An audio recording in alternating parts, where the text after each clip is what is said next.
The Necron Overlord awakens in the dark. 60 million years of dreamless stasis end in a single nanosecond of perfect consciousness. Systems reactivate. Tomb protocols complete their inventory. The world outside is wrong, thick with the biological debris of empires that didn't exist when the sleep began. His dynasty stirs. His warriors rise from their slabs.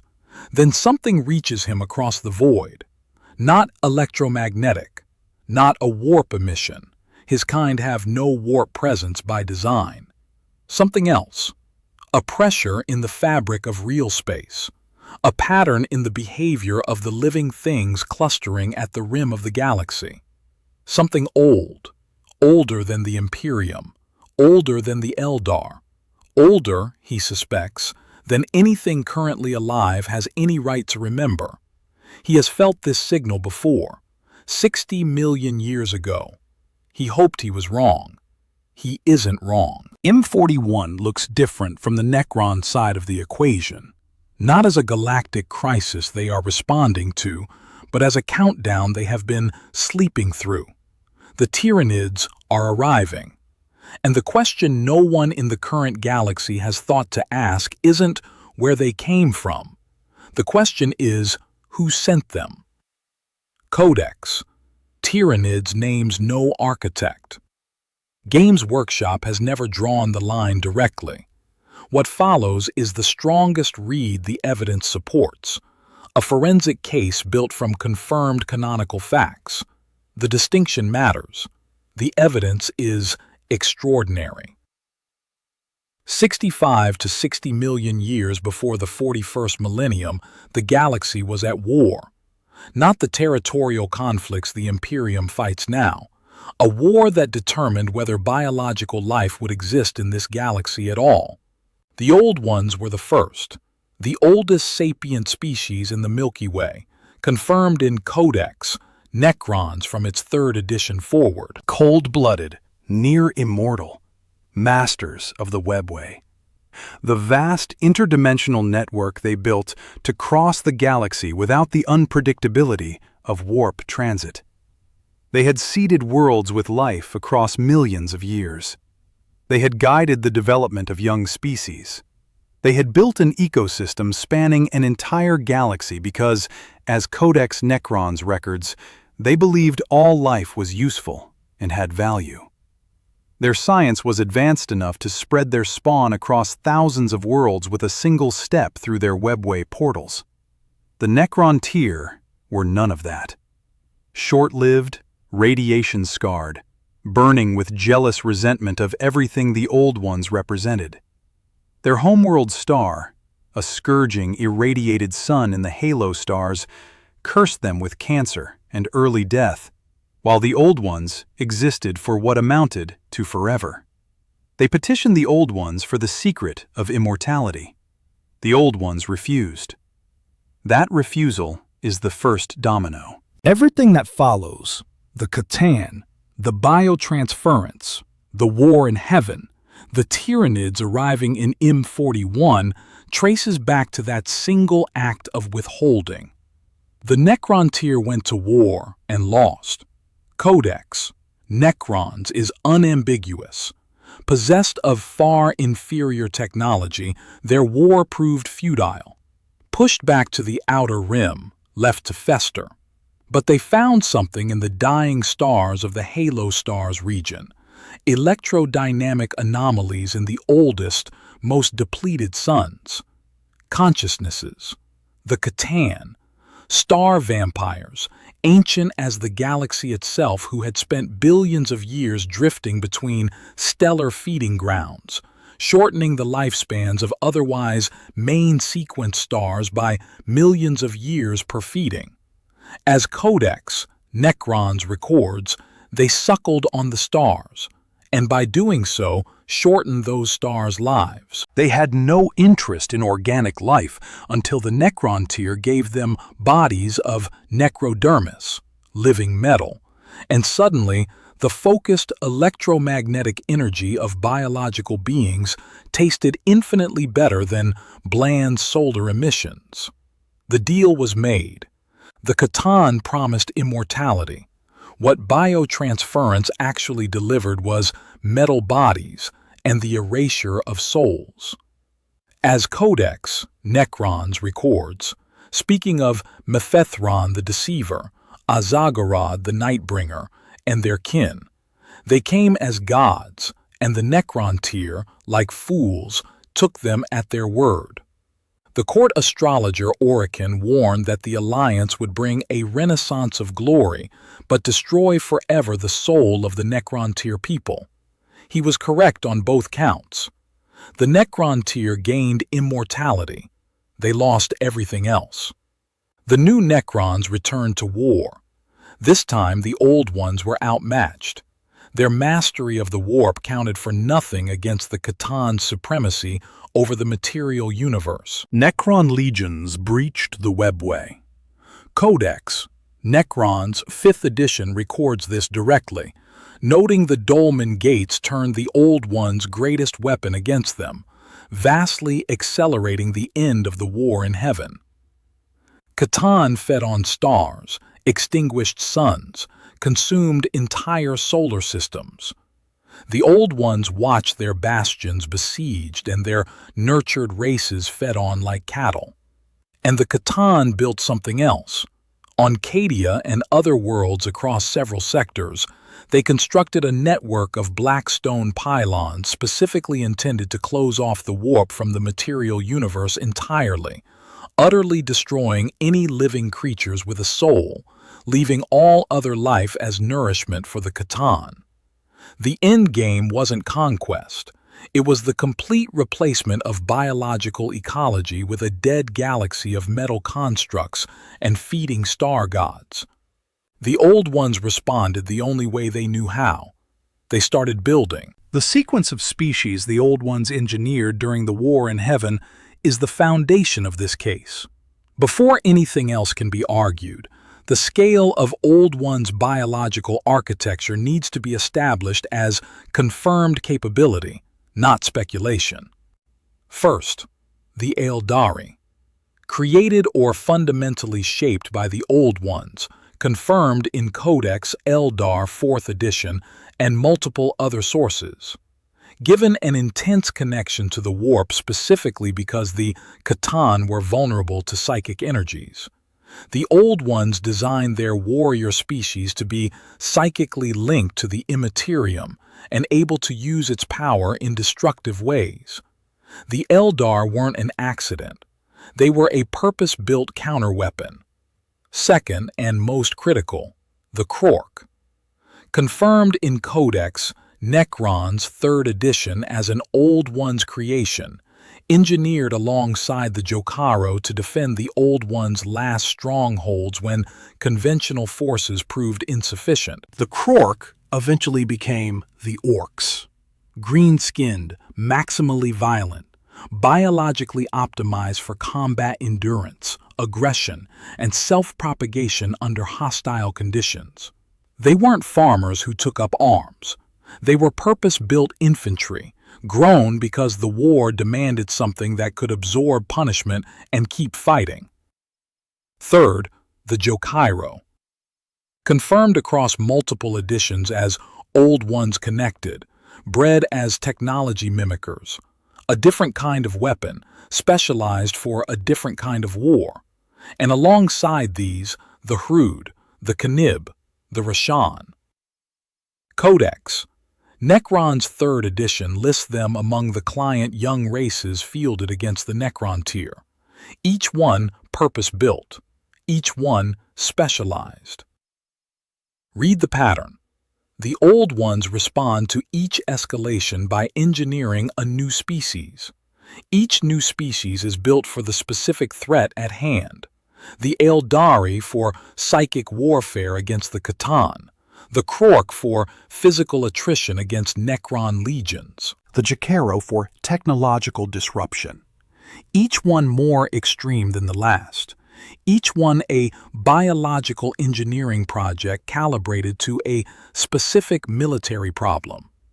No canonical source describes an upper limit to Old One's biological capability.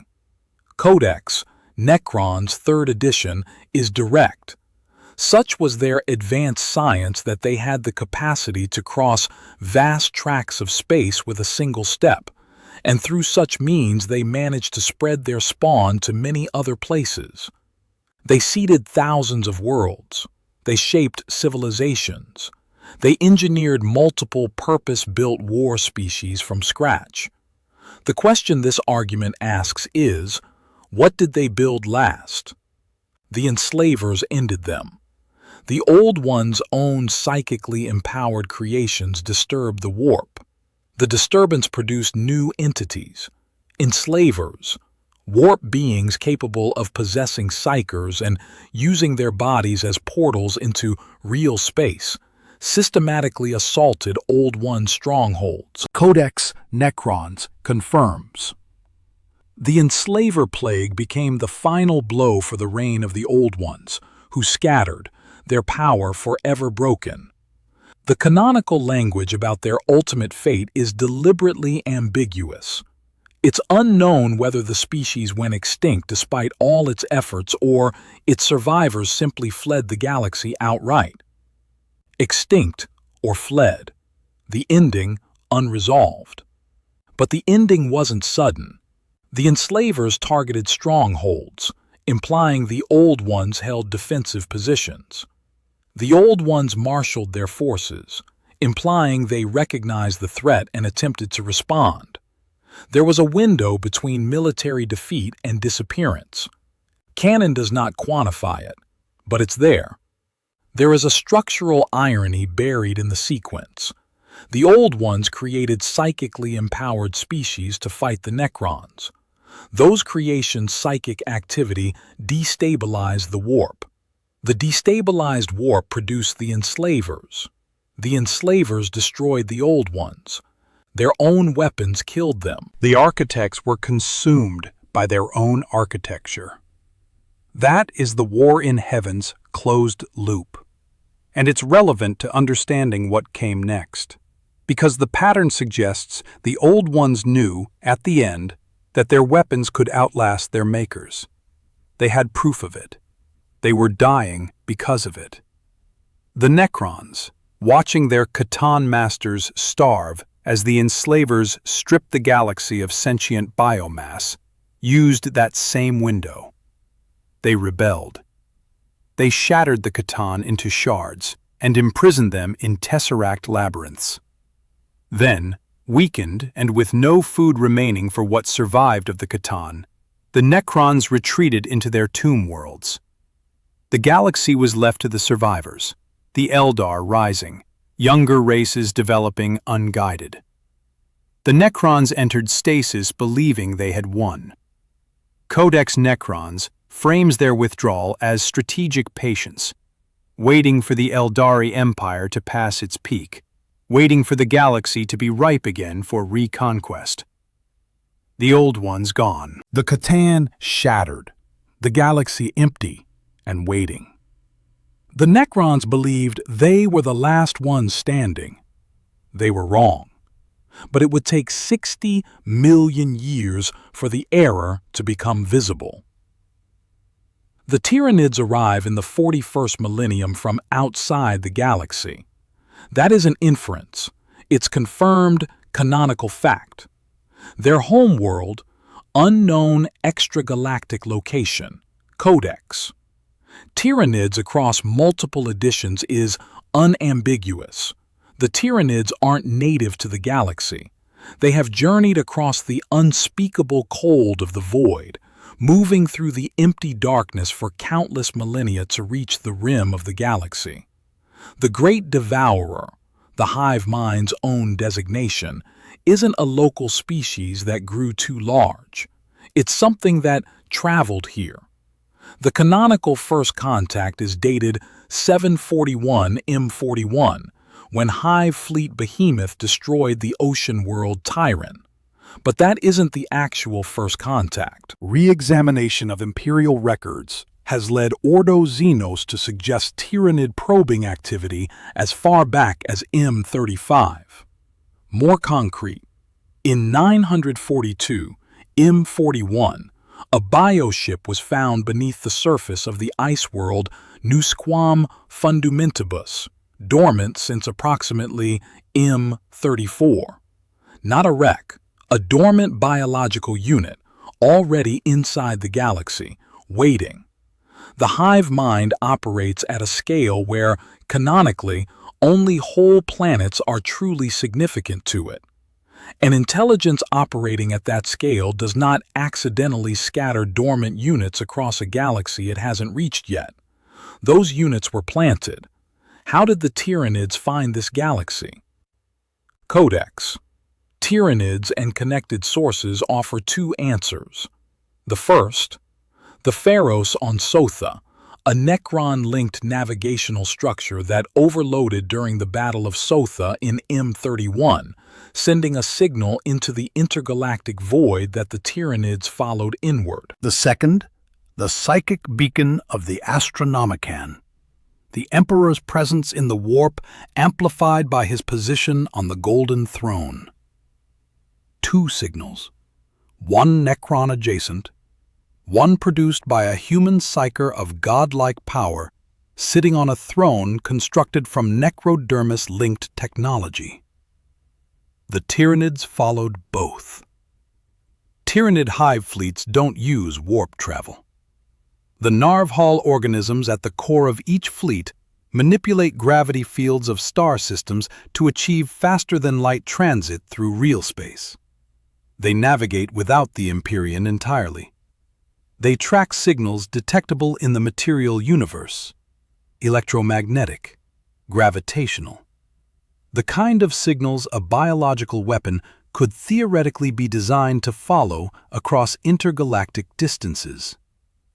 Here, the argument demands precision. Codex material does not confirm that Necron Tomb World reactivation produces a specific detectable signal that functions as a biological homing beacon. The Great Awakening and the Tyranid arrival both occur in M41. That coincidence is real and confirmed, but canon does not establish a direct causal signal mechanism between them. The correlation is structural evidence. It isn't proof. What is confirmed is the deeper mechanism. The Necrons entered the Great Sleep because the Enslaver Plague had stripped the galaxy of enough sentient life that Catan hunger could no longer be sustained. Their awakening protocols were calibrated to activate when life had repopulated the galaxy sufficiently, when biological richness made reconquest viable. After 60 million years of unchecked evolution, that condition was met in M41. The Tyranids home in when they detect a biologically rich galaxy. The Necrons wake when the galaxy is biologically rich.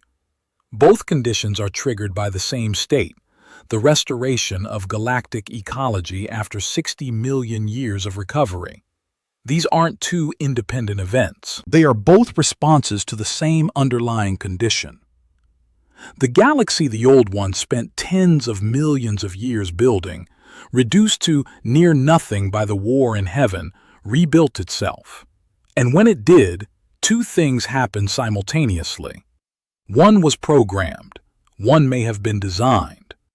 The hive mind that arrived manages a gestalt collective consciousness stretching across hundreds of light years of space, coordinating trillions of organisms in perfect tactical synchronicity, confirmed across multiple Codex editions.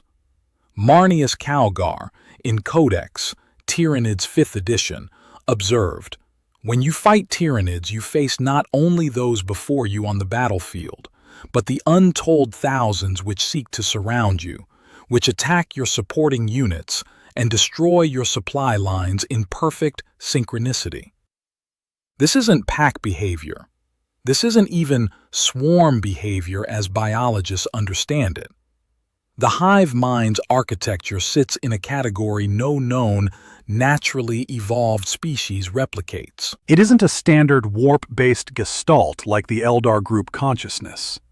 It isn't a soulless construct like the Necrons. It operates by its own rules. in a way that maps onto no existing psychic template in the galaxy. The Old Ones built warp-linked biology. The Eldar are evidence of that. They built non-standard psychic architectures in species that didn't exist before they engineered them. Whatever the hive mind is, it represents designed psychic architecture operating outside the galaxy's normal categories in a way consistent with Old Ones tier intervention. That isn't proof, but it's consistent with a reading that random extragalactic evolution isn't. One counter-argument can't be avoided because the evidence demands it. Multiple sources indicate Tyranids tend to avoid Necron tomb worlds. The reasoning is mechanically straightforward. Necrons are metal constructs with no biological material. Necron worlds offer no biomass. Necron bodies provide no genetic raw material. A species driven entirely by biomass consumption would rationally redirect around a world that offers nothing to consume. Hive Fleet Behemoth, on its initial approach in 741 M41, made major course corrections to avoid conflict with the Necrons, even to the point of putting the fleet at a tactical disadvantage. A hive fleet that reroutes at strategic cost to avoid an enemy does not, on its face, look like a weapon targeting that enemy. Two pieces of evidence shift the weight back. First, Hive Fleet Kronos, appearing in M42, was created specifically by the hive mind to fight chaos entities, demons included. Codex Tyranids confirms this as a purpose-engineered response to a specific enemy type. The hive mind is demonstrably capable of creating hive fleets configured against a designated target. The existence of Kronos establishes the template. A weapon built against Necrons specifically wouldn't look like standard Tyranid behavior. It would look like Kronos-style deviation from standard behavior. Behemoth's course corrections could reflect exactly that kind of deviation. Targeted avoidance rather than opportunistic routing. Second, the devastation of Baal. During Hive Fleet Leviathan's siege of the Blood Angels' homeworld, Nemesor Zondrek's Necron dynasty arrived and engaged the Tyranid swarm directly. Direct Necron-Tyranid combat, confirmed in Guy Haley's novel and supported by multiple sources. The forces came into contact. What the novel does not resolve in available evidence is whether Tyranids prioritized Necrons over Blood Angels in the engagement. The behavioral specificity needed to confirm targeting rather than collision. The Behemoth avoidance and the Necron biomass problem are real counterarguments. A weapon programmed to destroy Necrons, specifically, rather than consume all biomass indiscriminately, would need a mechanism that operates independently of the consumption drive. The evidence does not cleanly resolve whether such a mechanism exists. What shifts the overall reading isn't the engagement data, it's the Silent King.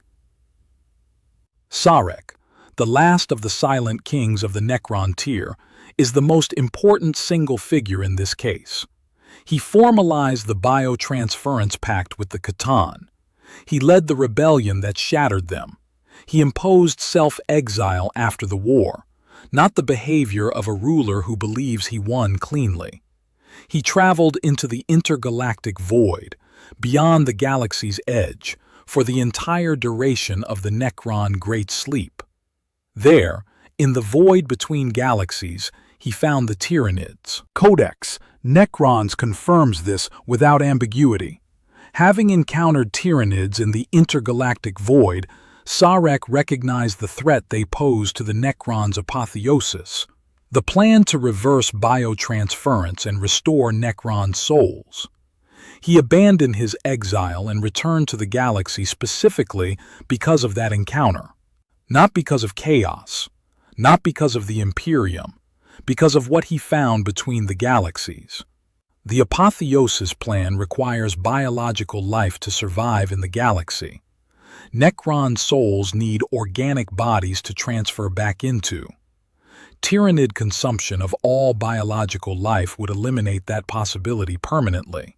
That is one explanation for Sarek's urgency. But Sarek is a being who survived the war in heaven, who shattered the Catan, who has existed for over 60 million years in the void, watching threats form and dissolve across intergalactic space. That being encountered the Tyranids in the dark and immediately ended 60 million years of deliberate, self-imposed exile. Canonical sources describe him as treating the Tyranids as one of the greatest threats he has ever witnessed or faced. A galaxy-consuming swarm that has no interest in metal constructs with no biomass shouldn't, by strict tactical logic, rank as the greatest threat a Necron has ever encountered. The Necrons have no biomass to consume. The Tyranids, on their standard feeding logic, would route around them, and yet Sarek came back, immediately, treating the swarm as specifically dangerous to his people in a way that 60 million years of other threats weren't. The explanation this evidence supports, not proves but supports, is recognition. Sarek encountered something in the void that he associated with the civilization his people destroyed 60 million years ago. Something old, something that wasn't supposed to still exist. Something that, if he understood what it was, would tell him exactly how much time he had left. There is a material detail that reinforces this pattern. Trazyn the Infinite, the Necron Overlord of Salamis, who collects and preserves artifacts across galactic history, carries a weapon whose underlying technology is attributed in canonical sources to Old One's design, the empathic obliterator. Old One's technology survived. It survived inside a Necron's possession, preserved across 60 million years. The idea that other Old One's work, biological rather than mechanical, might also have survived, traveling inward from outside the galaxy, isn't a category error. It's a pattern the canon itself establishes. Now, the hardest question the evidence raises, not the one about mechanisms or timing, the question of motive. Why would the Old Ones do this?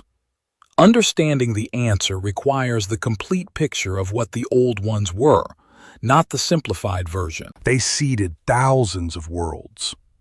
They shaped civilizations across tens of millions of years. They built the webway as connective infrastructure for a galaxy-spanning ecosystem. Codex Necrons records that they believed all life was useful and had value, and their demonstrated actions across millions of years of galactic history support that characterization. They structured their engineering around the principle that biological complexity was worth cultivating, protecting, and extending. Then the Catan arrived and began consuming that ecosystem at the root. Catan feeding shortened stellar lifespans by millions of years. Direct consequence, confirmed in Codex Necrons. The pylon network was designed to sever the warp from realspace entirely, which would have destroyed every living creature with a soul. The Necron legions fed entire planetary populations to their Catan masters in events called the Red Harvests. The Old Ones were watching 60 million years of biological cultivation being dismantled, world by world, star by star, as an enemy they couldn't militarily defeat consumed the galaxy from the inside. There is canonical precedent for what the Old Ones did when a threat couldn't be stopped conventionally.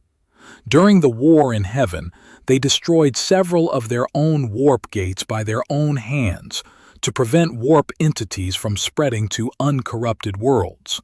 Self-destruction as containment. They burned what they built to stop the infection spreading. That behavior is confirmed. It's their documented response to an uncontainable threat. The enslavers also established something the Old Ones would have understood in their final phase. A weapon, once released, continues operating after the architects are dead. The enslavers came from the Old One's own creations and continued destroying long after any Old One had the capacity to call them back. The Old Ones died, watching their own weapons outlast them. They knew weapons could outlast their makers.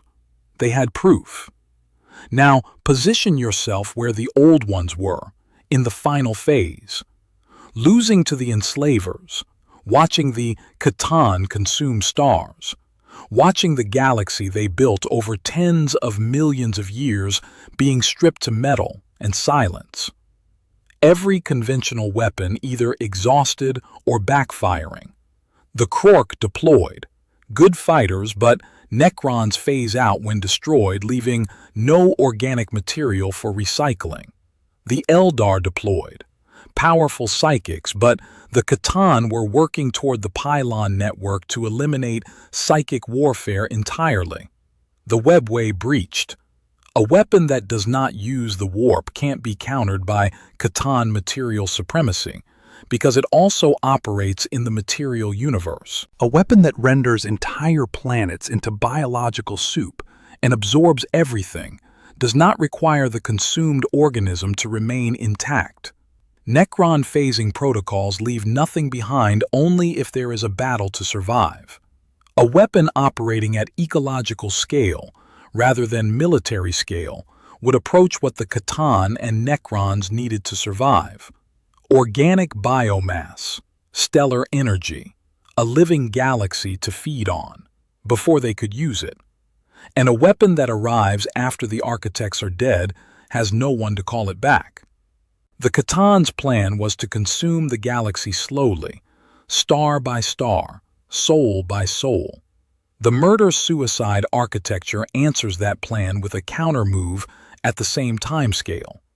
If the galaxy burns, all of it, including the biological complexity that the Necron's apotheosis plan requires, including the organic life the surviving C'tan shards need to feed on, then the Necrons are permanently trapped in metal with no bodies to restore to. The C'tan shards waiting in their Tesseract labyrinths are permanently starved. The war the Old Ones lost is functionally won, because no one the Old Ones were fighting survives the aftermath. The murder is the Necrons. The suicide is the galaxy. The Old Ones wrote both into the same sentence. M41. The Necrons are waking up. The Great Awakening is confirmed across Codex, Necrons editions. Tomb worlds across the galaxy reactivating across the 41st millennium, first in isolated incidents, then accelerating into something that looks, from outside, like a species-wide alarm going off simultaneously. The timing isn't random. The awakening protocols were calibrated to fire when life had repopulated the galaxy sufficiently to make Necron reconquest viable. After 60 million years of unchecked biological evolution, the condition was met. Think of the Necron stasis as a bookmark placed in the galaxy's timeline. The tomb world sealed, the page held in place. The conditions of the war in heaven frozen into the stone, while life rebuilt around them. The Necrons waking up is the bookmark being removed. The page turns. And whatever was written on the next page by whoever placed it there before they disappeared begins to arrive. The Pharos on Sotha, Necron-adjacent technology, overloaded in M31 and sent a signal into the intergalactic void. The Tyranids followed it inward. The Astronomicon, transmitted from a human psyker on a necrodermis-linked throne, sent a psychic beacon across the warp. The Tyranids followed that too. Both signals traced toward Necron-adjacent infrastructure, toward the heart of a galaxy whose biological richness had just, after 60 million years, reached the level that made it worth consuming. Zarek had already seen this coming. He returned from the void, ended his exile, treated the Tyranids as the supreme threat above all others he had encountered across 60 million years of observation. Whether his people understood the full weight of that warning is another question. The canonical record shows he acted on it. The canonical record does not show the broader Necron nobility grasping what he grasped in the void. They are waking up believing they won the war in heaven, the last one standing. The C'tan shattered, the old ones gone, the galaxy empty and waiting for reconquest. The Great Awakening in the Necron frame is the culmination of 60 million years of patient strategy. Rise, conquer, restore. What is arriving in M41 is the evidence that the strategy was never as complete as they believed. The complete picture, stated as clearly as the evidence permits. 65 to 60 million years ago, the Old Ones were the first and oldest civilization in the Milky Way. They built the Webway.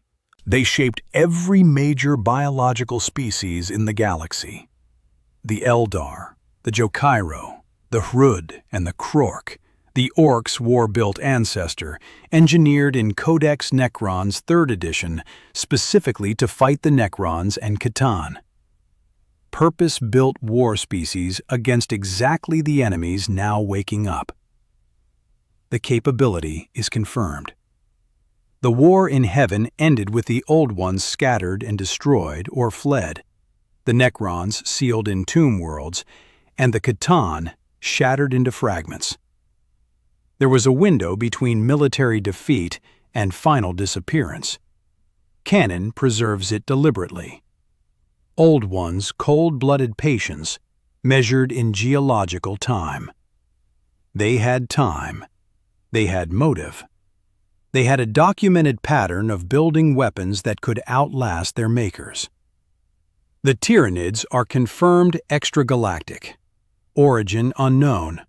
Architect unnamed. Traveling across intergalactic distances with directed approach vectors, following Necron-adjacent signals, arriving in the same M41 window when the Necrons awaken and the galaxy achieves maximum biological richness after 60 million years of recovery. Dormant units already present inside the galaxy as far back as M34. A hive mind operating on a scale where only whole planets register as significant, coordinating perfect tactical synchronicity across hundreds of light years of space, in a psychic architecture that fits no known, naturally evolved template in this galaxy. The Silent King encountered the Tyranids in the intergalactic void before M41. He came back immediately. He has treated them as the existential threat to Necron civilization above all others he has faced across 60 million years of existence. None of this is confirmation. Games Workshop hasn't stated the thesis directly, but run the inference chain. Old Ones confirmed as the architects of purpose-built war species against Necrons. Old Ones confirmed with an action window before disappearance. Old Ones confirmed with a documented pattern of self-destructive containment as a strategic choice. Tyranids confirmed as extragalactic, origin unknown, arriving on schedule with the Great Awakening, following Necron-adjacent signals, recognized by the only being alive who remembers both the war in heaven and what he found in the void. When you read the evidence without flinching, one reading emerges above the others. The Old Ones saw the end coming and chose not to let the end belong to the C'tan and Necrons alone. They built one final creation, not to win the war they were losing, but to make the victory of their enemies temporary. A weapon that would arrive when the galaxy was full enough to trigger it. A weapon immune to the pylon network. A weapon that consumed what the C'tan needed to feed on and what the Necrons needed to reclaim. A weapon that, once released, had no maker left to call it back. The Necrons think they won the war in heaven. They lost it. The Old One's last act took 60 million years to arrive, and it's arriving now, on every Necron tomb world, every M41 awakening, every galactic ecology engagement. The Imperium thinks the Tyranids are an enemy. The Tyranids aren't even aware of the Imperium. The Imperium is the planet the assassin had to walk through to reach the target. And M42 is when the assassin reaches the target. The war in heaven didn't end. It's ending now, 60 million years late, exactly on schedule. Subscribe for more stories like this.